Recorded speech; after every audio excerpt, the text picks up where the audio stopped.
racontera devant Dieu, c'est la sagesse. Il s'agira de voir si nous avons été sages ou pas, lorsque nous nous trouverons devant le trône de Dieu. Nous allons donc commencer à parler de la sagesse, mais la sagesse c'est quelque chose dont tout le monde a besoin et dont peu de personnes ont. C'est pour ça que nous allons prendre 2 semaines pour parler, 2 séances pour parler de la sagesse, en commençant par son côté abstrait. Dans notre deuxième sujet par rapport au jugement dernier, c'est la sagesse. Et comme un petit A aujourd'hui, ce sera la sagesse abstraite. Donc lisons Matthieu 12, verset 42. Matthieu 12, verset 42, je lis. La reine du Midi se lèvera au jour du jugement avec cette génération et la condamnera, parce qu'elle vint des extrémités de la terre pour entendre la sagesse de Salomon. Et voici, il y a ici plus que Salomon. Amen. Amen. Il est important de restituer le contexte que Jésus utilise. Salomon était à son époque le monarque le plus sage de toute la terre.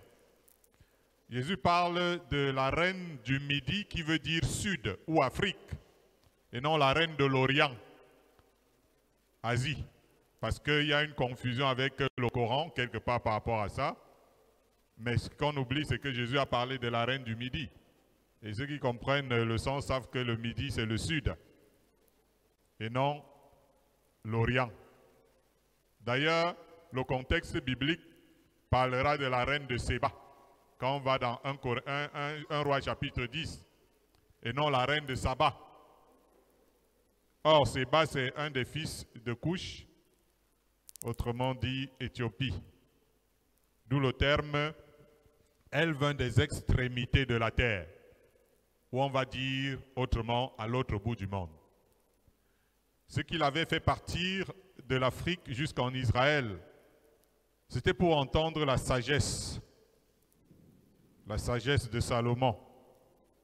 Quelqu'un a dit que la sagesse dépasse tout. La sagesse est un caractère, c'est un esprit élevé, c'est un esprit clairvoyant et serein quant à la vie. Parce que ça part sur la base d'un idéal supérieur d'accomplissement, de la perfection, on va dire entre parenthèses la perfection humaine. Il ne peut pas y avoir de sagesse dans un individu qui ne croit pas qu'on puisse atteindre la perfection. C'est déjà exclu. Il est écrit que la sagesse est une source de vie pour celui qui la possède. Elle peut nous éviter bien des déboires, si Dieu nous l'accorde. Et le psalmiste s'écrie à Dieu, « Enseigne-nous à bien compter nos jours, afin que nous appliquions notre cœur à la sagesse. » La sagesse doit être introduite, donc, dans notre quotidien et dans tout ce que nous pensons, ou même dans ce que nous imaginons. Jésus dit qu'il y a en lui plus que Salomon. Et Paul de renchérir en attestant que Christ, de par Dieu, a été fait pour nous, les chrétiens, entre autres, sagesse et rédemption. Dans le ciel, notamment dans le livre d'Apocalypse, les êtres crient en disant « L'agneau qui a été immolé est digne de recevoir, entre autres, la sagesse. » Gloire à Dieu. Paul dit que le mystère de Dieu, c'est Christ, mystère dans lequel sont cachés tous les trésors de la sagesse et de la science. Je suis désolé pour le monde qui pense autrement du christianisme. Et même des chrétiens. Si Christ est en nous, normalement, Surtout si nous avons su diminuer, afin que lui puisse croître. Nous devons être remplis de sa sagesse et de sa science. Ainsi de même que la repentance sera un sujet de condamnation au jour du jugement, il en sera de même de la sagesse. Et oui, chers amis, on vous jugera par rapport à votre niveau de sagesse quand vous vous retrouverez devant le trône de Dieu. Il se peut que celui à travers qui la sagesse divine n'a pas été évidente pendant sa vie, à travers qui la sagesse divine n'a pas été manifeste, ne soit pas digne devant le trône de Dieu. Nous allons commencer par mettre en lumière la partie abstraite de cette sagesse, parce qu'elle a deux volets. Gloire à Jésus. Lisons Romains chapitre 1, versets 22 à 25.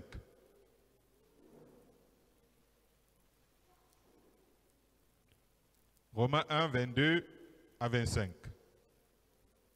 Romains 1, 22 à 25, je lis. Se vantant d'être sages, ils sont devenus fous. Et ils ont changé la gloire du Dieu incorruptible en image représentant l'homme corruptible, des oiseaux, des quadrupèdes et des reptiles. C'est pourquoi Dieu les a livrés à l'impureté, selon les convoitises de leur cœur, en sorte qu'ils déshonorent eux-mêmes leur propre corps. Eux qui ont changé la vérité de Dieu en mensonge et qui ont adoré et servi la créature au lieu du Créateur, qui est béni éternellement. Amen. Gloire à Dieu. Se vantant d'être sages, ils se sont fait des idoles comme des divinités. En parlant de la partie abstraite de la sagesse divine, il s'agit de ce qu'en elle, de ce qui en elle n'est pas susceptible d'être représenté matériellement. Parce que dans la sagesse de Dieu, il y a une partie qui n'est pas représentée matériellement, mais qui est pourtant réelle. Dieu est esprit, et il veut que ceux qui l'adorent, l'adorent en esprit et en vérité, dit Jésus. Maintenant, Paul parle de ceux qui, se vantant d'être sages, ont matérialisé la divinité avec des idoles, des images, des statues représentant l'homme corruptible, des dieux faits de main d'homme, comme la Bible le dit simplement. La preuve de la vanité de leur sagesse, ce sont les résultats. Quand donc vous prenez Dieu, vous le transformez en des images, des idoles, et tout, on va voir le résultat de ça, c'est quoi? Toutes sortes d'impuretés, d'impudicité, de corruption, de péché contre nature. Gloire à Dieu. Ils adorent la créature au lieu du Créateur. Or, la sagesse est définie comme étant un comportement ou un caractère réfléchi, un caractère sensé, un caractère raisonnable qu'on peut trouver chez quelqu'un. Il y a des sagesses religieuses qui laissent vraiment à désirer, comme celui que Paul déplore ici. Nous sommes dans un monde qui méprise la sagesse de Dieu. Et pourtant, aux yeux de Dieu, la sagesse de ce monde est regardée aussi comme de la folie. Et quand quelqu'un pense être sage, selon le monde, dit Paul, normalement, il a besoin de s'en dépouiller afin de devenir sage selon Dieu. Ça veut dire que tu ne peux pas dire « je suis sage selon le monde et je suis sage selon Dieu ». C'est impossible. Il faut que tu te dépouilles d'une des sagesses pour fonctionner dans l'autre. Et ça devient un peu comme une concurrence. Les créatures s'imaginent être plus sages que leur créateur. Si vous regardez la planète, regardez les informations, le fonctionnement du monde aujourd'hui. Il y a une compétition. Les créatures veulent prouver qu'ils sont plus sages que le Créateur. C'est dans cette condition que Satan a placé nos premiers parents, Adam et Ève, et ça ne fait que continuer avec nous, notre humanité aujourd'hui. Dieu rencontre parmi ces créatures des disputeurs. Alléluia. Dieu rencontre parmi ses créatures des disputeurs, des raisonneurs, des soi-disant philosophes qui brillent par leur théorie et qui méprisent l'évangile. L'être humain se croit sage à ses propres yeux. Nous avons entendu l'évangéliste parler tout à l'heure de leur cadre, où on se croit être des divinités. Donc l'être humain se croit sage à ses propres yeux, il méprise la sagesse divine, et ça c'est à son préjudice, même si ça semble abstrait pour l'instant. La sagesse dans son côté abstrait n'en est pas moins évidente. On peut avoir une sagesse qui est abstraite mais qui est évidente pour celui qui observe. Nous devons acquérir cette sagesse profonde qui commence par la crainte de Dieu. Alléluia. Nous devons acquérir cette sagesse profonde qui commence par la crainte de Dieu qui nous a créés. Ça, je dis aux êtres humains, d'avoir la crainte de Dieu qui nous a créés. Et cela se traduit par notre désir ardent d'écouter les conseils qui sont prodigués par la parole de Dieu, selon qu'il est écrit. Écoute les conseils et reçois l'instruction afin que tu sois sage dans la suite de ta vie. Gloire à Dieu. Écoute les conseils et reçois l'instruction afin que tu sois sage dans la suite de ta vie. Même ceux qui font office de servir Dieu ne doivent pas rentrer dans le piège de la sagesse théologienne, comme on peut le voir aujourd'hui. L'apôtre Paul dit,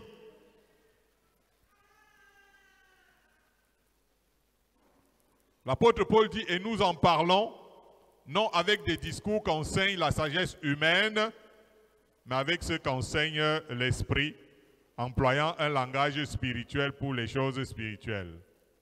La sagesse n'est pas dans l'humain. Ça, c'est d'abord la première des choses. Pour que tu aies la sagesse, tu dois d'abord commencer par comprendre que la sagesse n'est pas dans l'humain. Sinon, il y a une réalité qui va se passer dans ta vie. Tu n'auras jamais la sagesse que Dieu va apporter.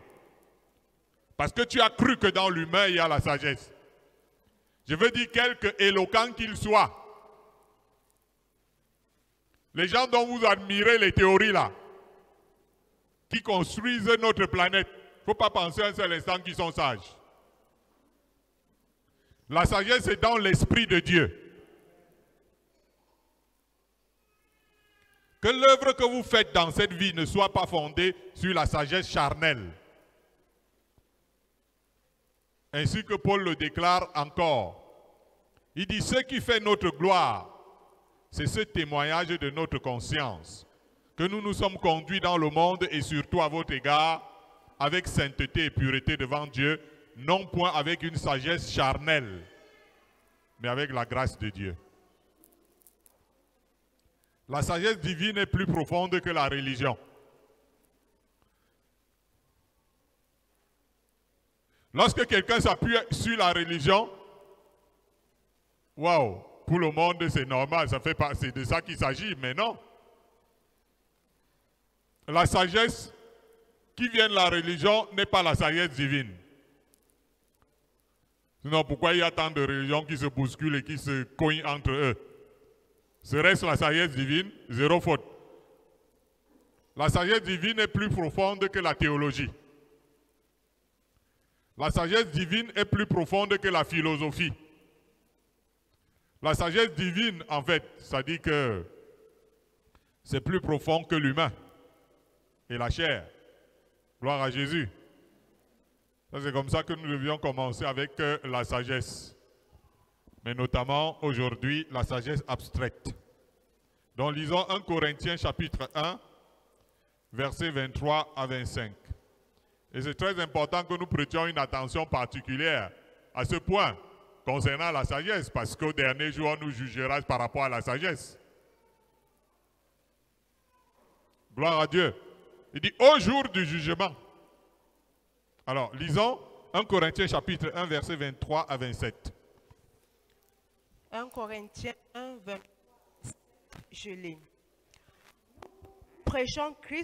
Nous prêchons Christ crucifié, scandale pour les Juifs, puissance pour ceux qui sont appelés tant Juifs que Grecs. Car la folie de Dieu est plus sage que les hommes, et la faiblesse de Dieu est plus forte que les hommes.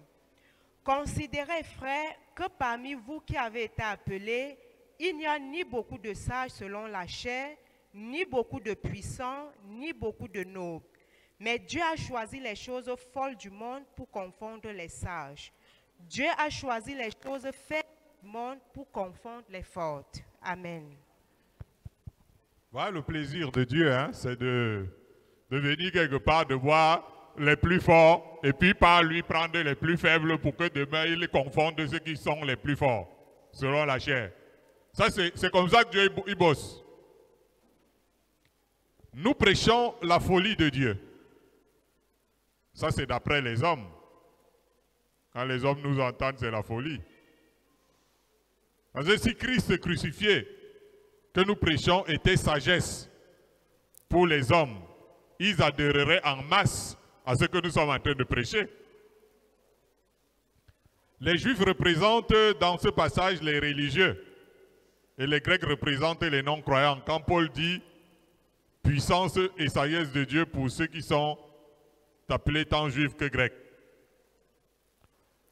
Gloire à Jésus.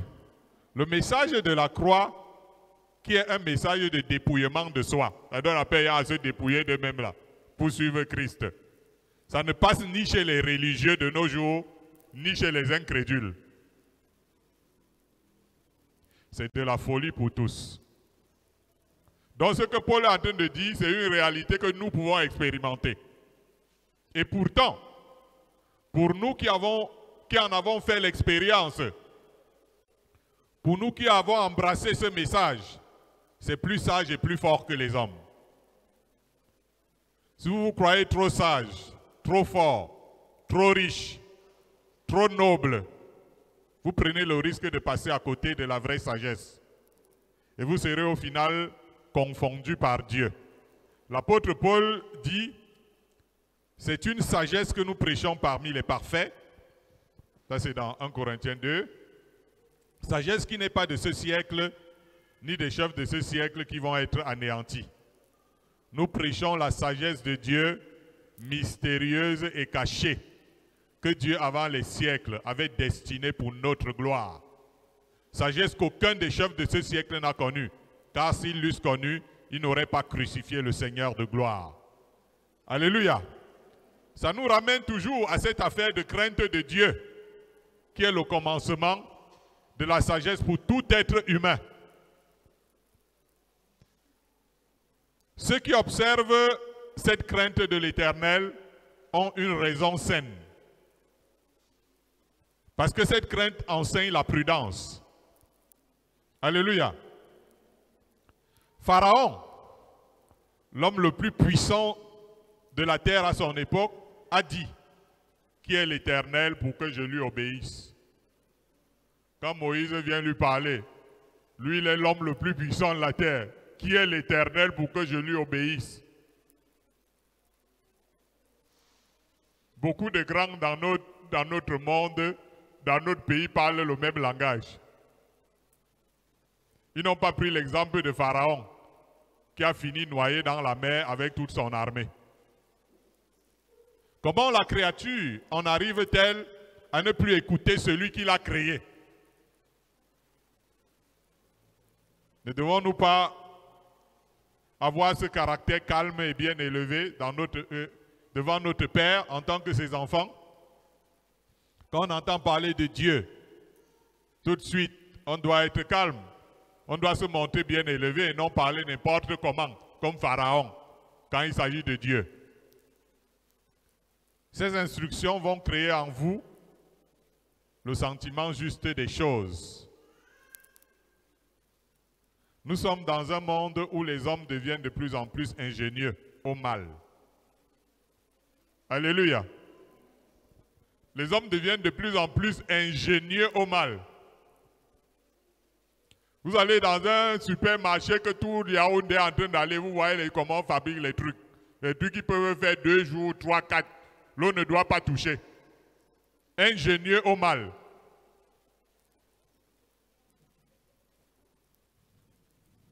Vous voyez comment est-ce qu'aujourd'hui l'arnaque à travers le net, à travers des tas de choses. C'est-à-dire que l'homme, c'est un génie du mal aujourd'hui. Si vous voulez, plus précisément un génie du malin. Mais l'évangile doit susciter des chrétiens sages. En ce qui concerne le bien. Hein? Sages en ce qui concerne le bien. Et en ce qui concerne le mal, pur. Pur en ce qui concerne le mal, mais sage en ce qui concerne le bien. Je disais donc qu'il faut demander la grâce de recevoir cette sagesse divine. Que peu de monde depuis des millénaires ont eu la grâce de recevoir. La sagesse divine, c'est quelque chose que peu de monde, depuis que le monde existe, ont eu la grâce d'avoir. Gloire à Jésus. Lisons Job, chapitre 32, 7 à 9.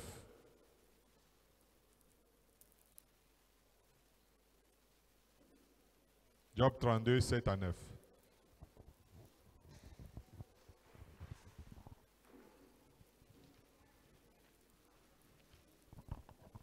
Job 32, 7 à 9.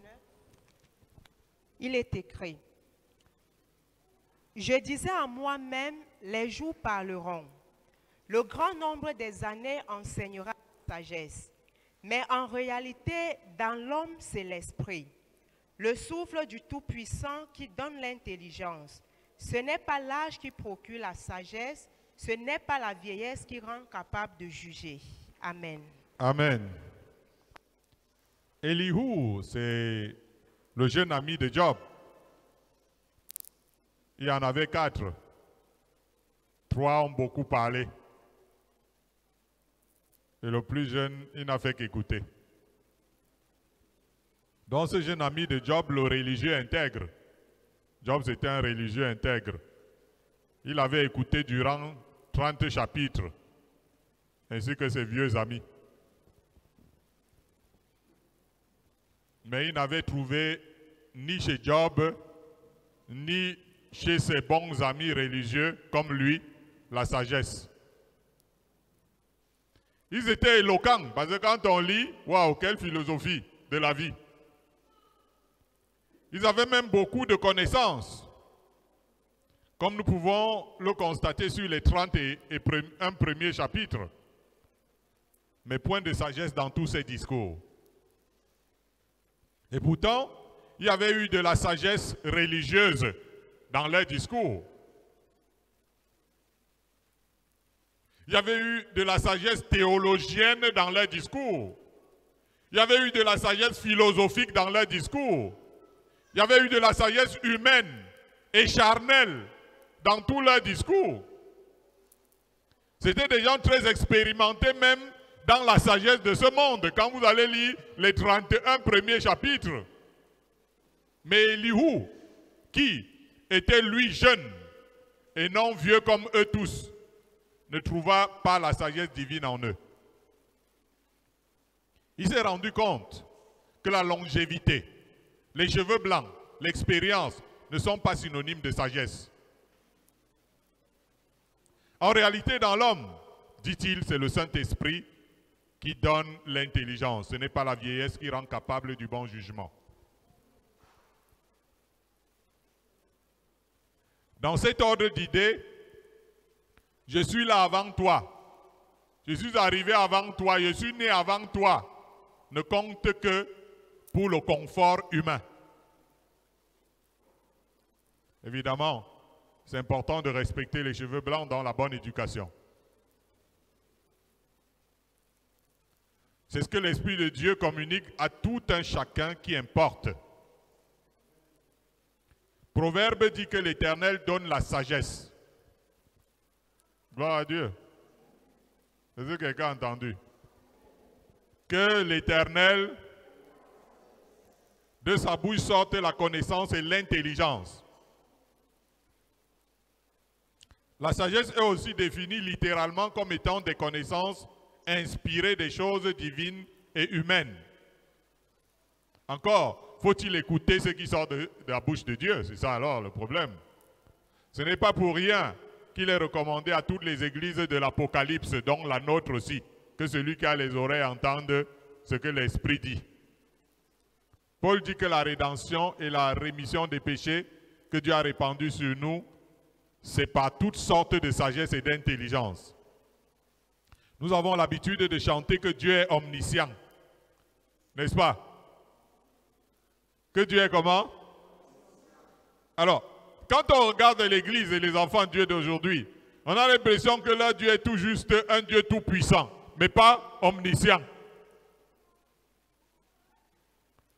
Paul dit à ses fidèles, nous ne cessons de prier Dieu pour vous et de demander que vous soyez remplis de la connaissance de sa volonté, en toute sagesse et intelligence spirituelle. Sans la sagesse, nous ne sommes dignes ni de Dieu, ni agréables à ses yeux. Je suis en train de vous dire, vous qui vous vantez que Dieu vous trouve plus agréable que tout le monde là. La Bible, si vous n'êtes pas sage, vous n'êtes ni digne de Dieu, vous n'êtes pas digne du Seigneur. Vous n'êtes pas digne de votre Père Céleste, parce que lui, c'est la sagesse.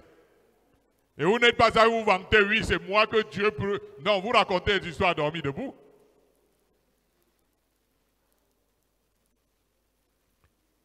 Si vous n'êtes pas sage, vous n'êtes pas agréable aux yeux de Dieu.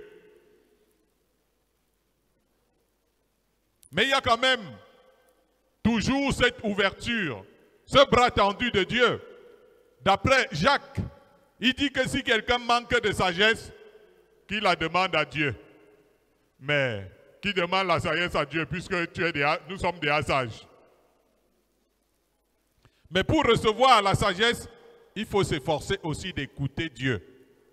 Quand je dis d'écouter Dieu, je dis du moins d'écouter une personne qui écoute Dieu. Si tu écoutes une personne qui écoute Dieu, là tu es arrivé quelque part.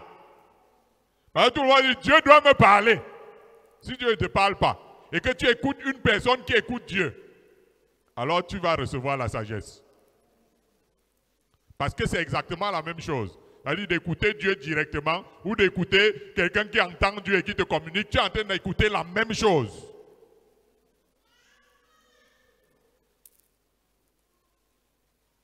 Et la sagesse ne s'obtient pas en un jour.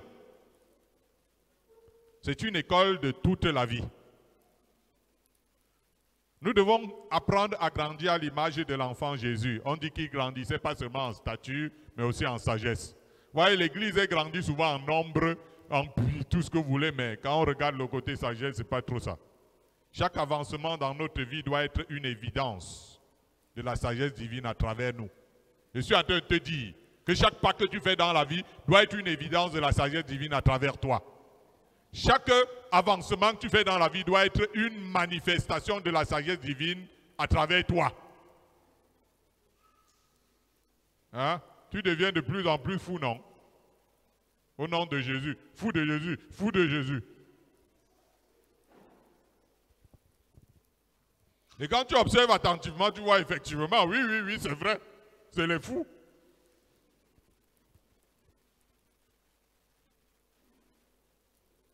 Mais ça doit être faux, la folie on va dire quoi? La folie de Dieu qui est plus sage que les hommes. Ce n'est pas que la folie là, c'est plus folle que le monde. Gloire à Jésus. Alors lisons Matthieu chapitre 25, versets 3 à 4. Nous parlons de la sagesse abstraite. Parce que nous allons vous parler de la sagesse pendant 2 séances. En commençant par la sagesse abstraite. Lisons Matthieu 25, 3 à 4. Il est écrit, les folles en prenant leur lampe ne prirent point d'huile avec elles, mais les sages prirent avec leur lampe de l'huile dans des vases. Amen. Gloire à Jésus. Alors, j'aimerais que vous me dites qui dit ces paroles. Vous-même, dites qui dit ces paroles. Qui dit ces paroles? Vous ne connaissez pas son nom? Qui dit ces paroles? C'est Jésus qui dit que les folles, en prenant leur lampe, ne prient point d'huile avec elle. Mais les sages prirent de l'huile dans leur vase avec leur lampe. Et là, nous sommes dans un contexte qui aboutit au tribunal de Christ. Hein? Parce que ici, il s'agit de l'Église. Alors, qui sont les vierges d'abord en général dans ce passage? Alléluia. L'apôtre Paul dit à l'Église, « Car je suis jaloux de vous d'une jalousie de Dieu, parce que je vous ai fiancé à un seul époux pour vous présenter à Christ comme une vierge pure. » C'est ce qu'il dit à l'Église. D'après l'Apocalypse, ce sont ceux qui viennent de la grande tribulation. Ils ont lavé leurs robes et ils les ont blanchis dans le sang de l'agneau. Je pense que nous sommes OK sur ce plan. C'est-à-dire que qui sont les vierges de la parabole? Est-ce qu'on peut continuer? Mais nous constatons dans la parabole qu'il y a parmi les vierges donc des folles et des sages.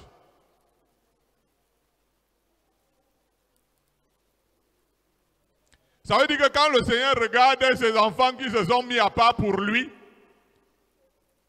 qui ont choisi de se séparer du monde pour se consacrer à Dieu, il constate qu'il y a parmi eux des sages et des fous. Alléluia. Je crois qu'elles sont toutes vierges parce qu'elles ont pris toutes les lampes qui constituent la parole de Dieu selon qu'il est écrit. Ta parole est une lampe à mes pieds, une lumière sur mon sentier. C'est pour ça que tous ceux qui ont choisi de suivre la parole de Dieu se retrouvent dans cette catégorie. Parce qu'elles se sont toutes appuyées sur la Bible et surtout le Nouveau Testament parce qu'elles attendaient l'époux, le Christ.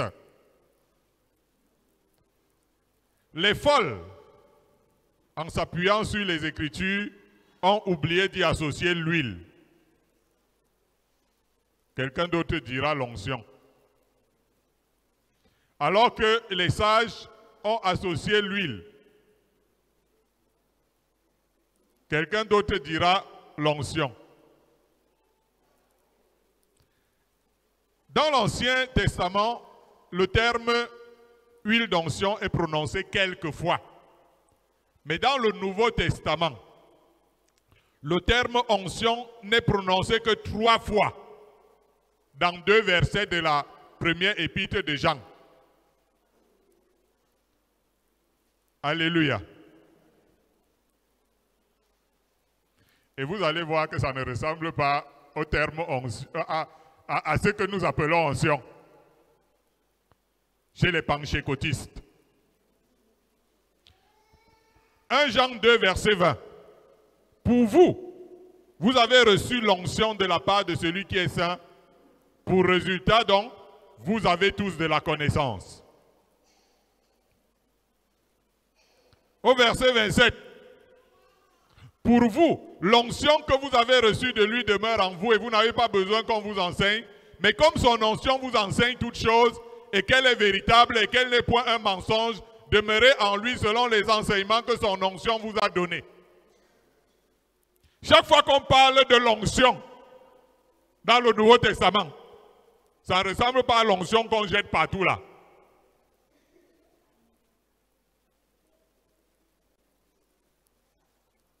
Un jour, le Seigneur m'a dit, écoutez parler uniquement le Saint-Esprit. Mon onction enseigne parfaitement, mieux que quiconque dans le monde entier. Et ce que le Seigneur m'a dit là semble conforme à ce qui est écrit dans l'épître de Jean. Voyez-vous, chez les pentecôtistes, quand on parle d'onction, on parle des miracles, des guérisons et autres. Mais dans le seul passage où le terme onction est évoqué dans la Nouvelle Alliance, on parle de la connaissance, de l'enseignement, des enseignements. Jésus n'a-t-il pas dit à ses disciples, quand le consolateur sera venu, l'Esprit de vérité vous conduira dans toute la vérité, car il ne parlera pas de lui-même, mais il dira tout ce qu'il aura entendu et il vous annoncera les choses à venir. Voilà donc l'huile qui a manqué dans les lampes des vierges folles, ayant pourtant des lampes. Celui qui se contente des enseignements théologiques, c'est-à-dire ce que la chair et le sang enseignent, ne connaîtra pas le bonheur de celui qui reçoit la révélation. C'est important en tant qu'Église que nous nous rassurions que le Saint-Esprit est toujours en train de nous parler, que l'onction continue de nous enseigner et que nous demeurons dans ce qu'il nous enseigne, pas seulement que nous entendons. C'est une parole, c'est une sagesse qui paraîtra clairement au jour du jugement, comme dans cette parabole. La sagesse est définie comme les lumières de l'esprit. Or, c'est le Saint-Esprit qui rend témoignage à notre esprit. Cette sagesse apporte discernement, science et réflexion.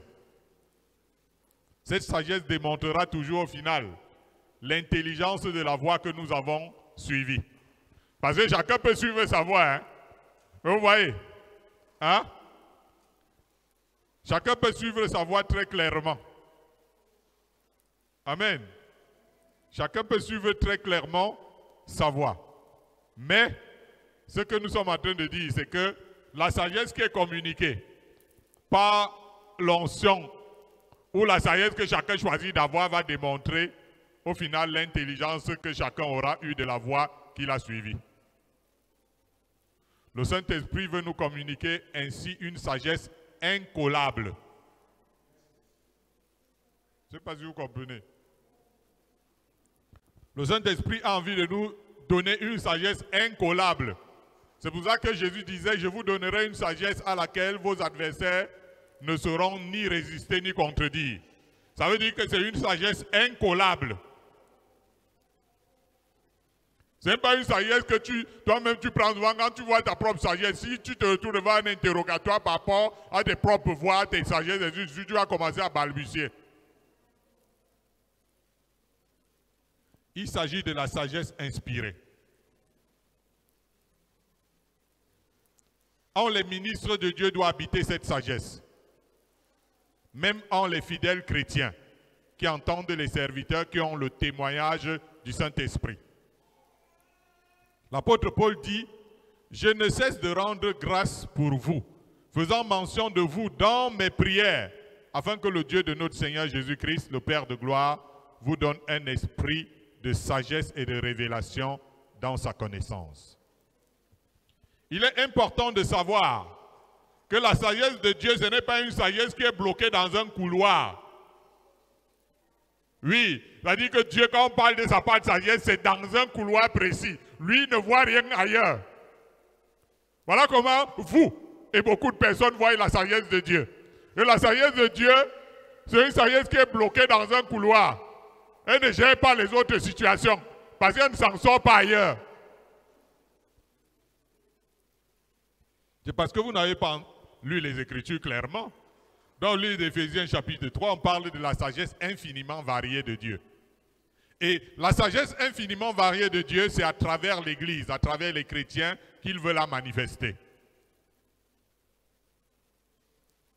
Si vous vous contentez de la lampe donc, comme les vierges folles, c'est-à-dire la théologie, vous allez rater le coche comme les vierges folles au tribunal de Christ.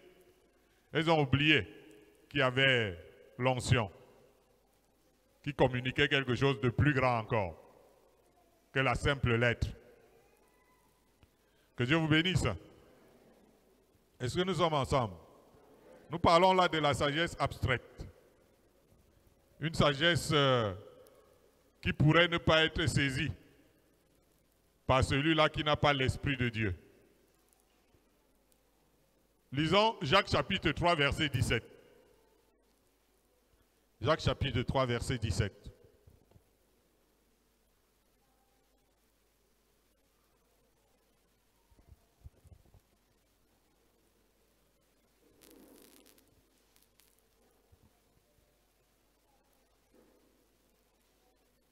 Jacques 3.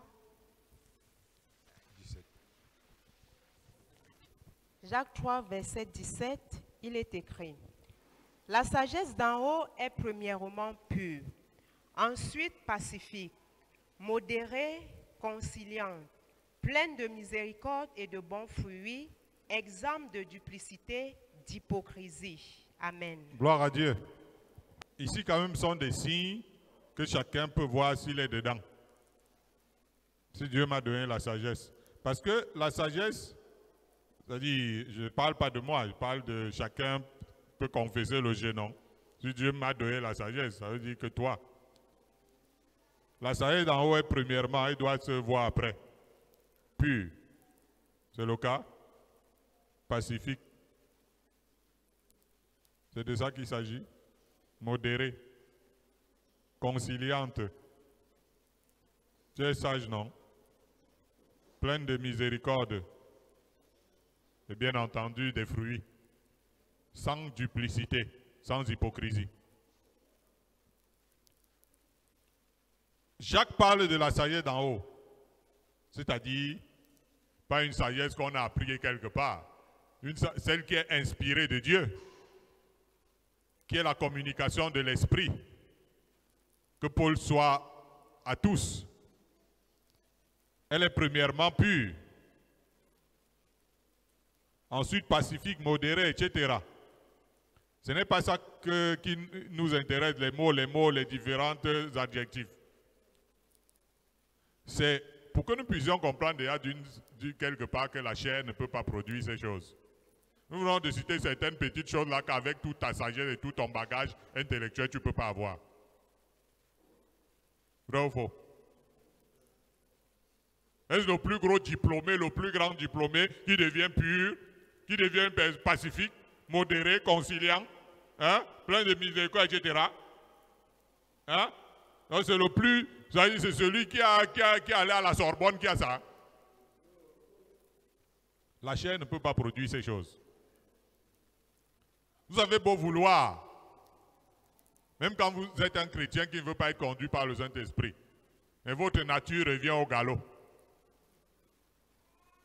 Mais celui qui reçoit l'instruction intérieure du Saint-Esprit va connaître le contrôle du Saint-Esprit en vrai. Alléluia. On dit que la sagesse, c'est la modération sans audace. C'est un caractère pudique et réservé. Mais ceci ne peut provenir de la chair, chers amis. Ça ne peut pas provenir de la nature humaine. La nature humaine ne connaît pas ces choses. Ce sont les fruits de l'esprit. C'est un défi. C'est ce que le Saint-Esprit produit en nous. Et cela n'est pas possible si vous ne collaborez pas avec lui.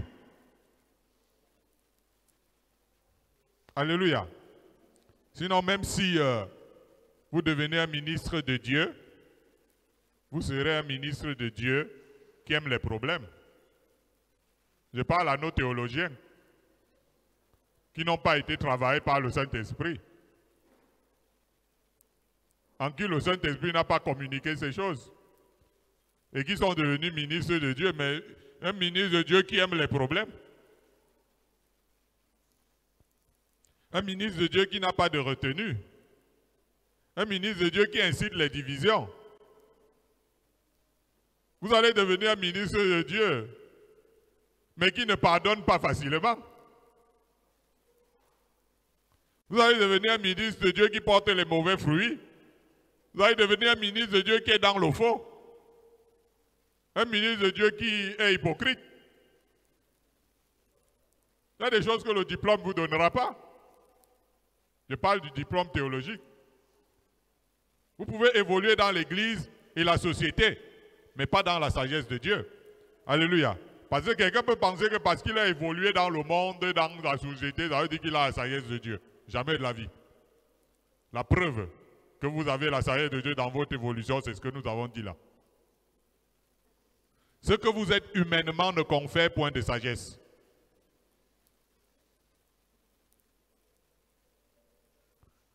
Vous pouvez être nommé, mais ça ne vous donne pas la sagesse. Paul dit que c'est un esprit, entre autres, de sagesse que Dieu nous a donné. N'est-ce pas? Il dit ce n'est pas un esprit de timidité, c'est entre autres un esprit de sagesse que Dieu nous a donné. Et quand il dit un esprit de sagesse, ça veut dire que c'est une chose spirituelle. C'est pour ça qu'on peut défier tous les grands, qu'ils soient les grands politiques, les grands quoi. Ils n'ont pas ces choses que nous avons citées là. Ils doivent aller à l'école du Saint-Esprit. Même bien que cette sagesse soit abstraite, elle montre ses œuvres par une bonne conduite qui aboutit à un cœur doux. Dès qu'il n'y a plus de maîtrise de soi, de modestie, ni de chasteté, même si on a quel titre sacerdotal, même si on a quel titre social de noblesse, quelle échelle sociale, nous avons peut-être des connaissances religieuses et théologiques, voire philosophiques et scientifiques, mais on n'a pas été encore formé par l'Esprit de Dieu dans la sagesse divine. Tout le monde a besoin de la sagesse divine. Qu'il soit roi, qu'il soit homme d'affaires pauvre ou je ne sais pas qui là. Cela ne favorisera pas notre témoignage devant les hommes, encore moins au tribunal de Christ, lorsque nous n'avons pas cette sagesse que donne l'Esprit de Dieu. Je ne sais pas si quelqu'un m'entend. Alors lisons, pour terminer, sur cette première partie de la sagesse, le passage biblique qui parle de « Dès ton enfance, tu connais les saintes lettres ». Bien entendu que c'est Timothée. 2 Timothée 3,15. Allons-y. 2 Timothée 3,15.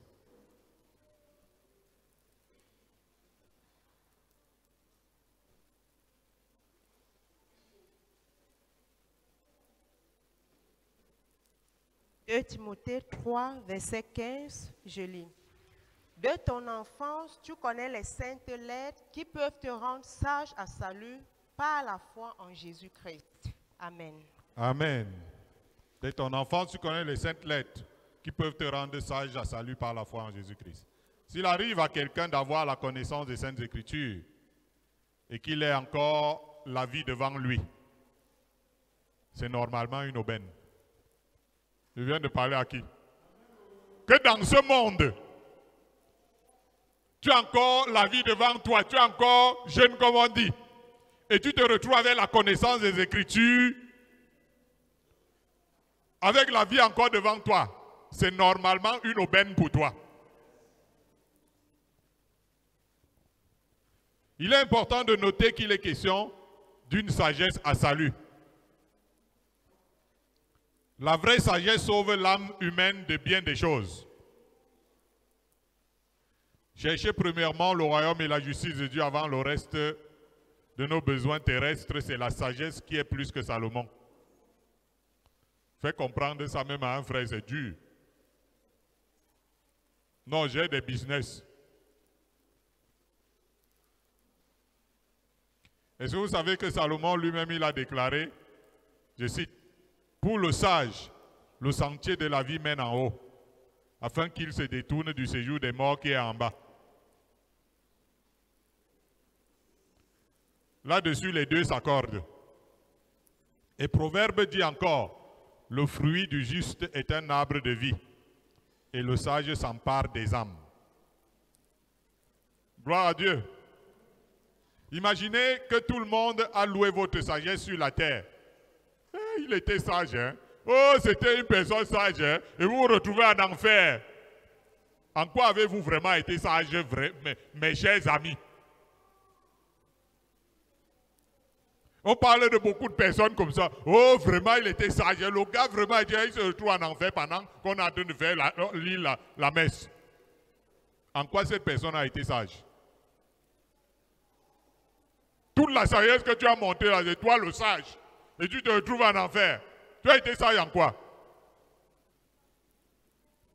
Il est écrit, l'homme qui s'écarte du chemin de la sagesse reposera dans l'assemblée des morts. Ça montre que votre sagesse était corrompue. Et ça a été pour votre propre perte. Le sage dit aussi, connais la sagesse pour ton âme. Et si tu la trouves, il est un avenir.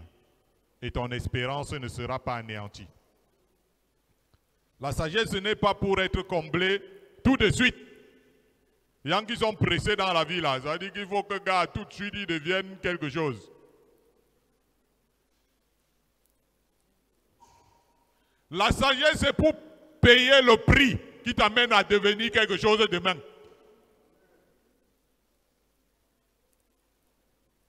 Il n'est pas normal que nous qui avons cru en Christ, nous ne montrions pas de la sagesse aux yeux de Dieu et des hommes. En outre, l'héritage qui est réservé aux sages, c'est la gloire. Hein? Si tu as la grâce que Dieu te communique, la sagesse, ce sera la gloire qui t'attend. C'est pour ça qu'on parle d'avenir et d'espérance pour le sage. Si tu n'as que la honte en partage pour ta vie, dis-toi qu'il y a quelque chose qui n'a pas marché.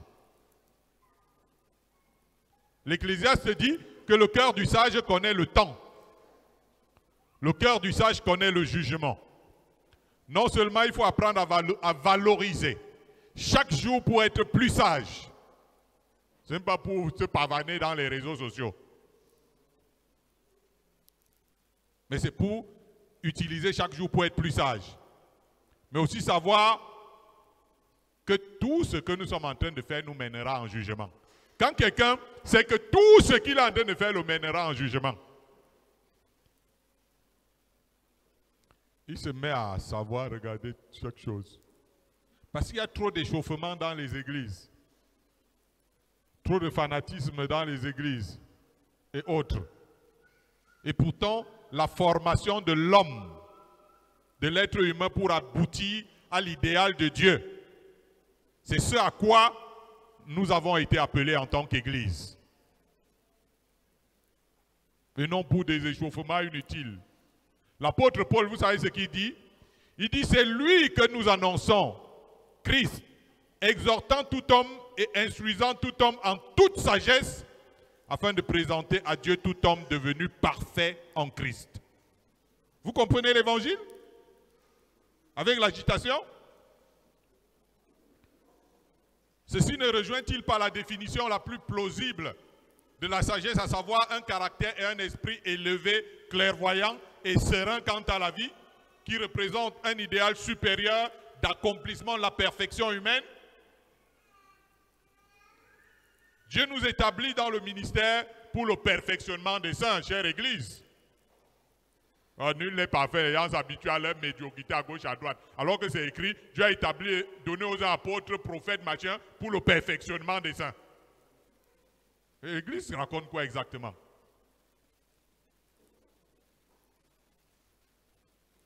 Parce qu'un blanc a dit quelque part, nul n'est parfait. Et nous maintenant, nous oublions que Dieu nous a dit en tant qu'Église, il a établi les apôtres, les prophètes, les pasteurs et tout ça, pour le perfectionnement des saints.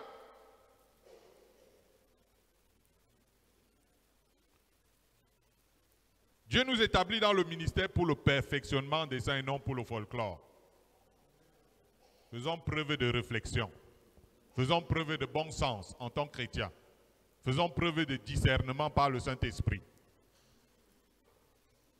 Et nous terminons par ces propos de l'apôtre Pierre. Vous savez ce que l'apôtre Pierre dit dans son épître? Il dit une parole, il dit « La fin de toute chose est proche. Soyez donc sages et sobres pour vaquer à la prière. » Ce qu'il recommande à l'Église qui attend la fin, c'est la sagesse. Que Dieu vous bénisse. Nous allons garder un petit moment de silence par rapport à ce que nous avons entendu dans cette première partie sur la sagesse.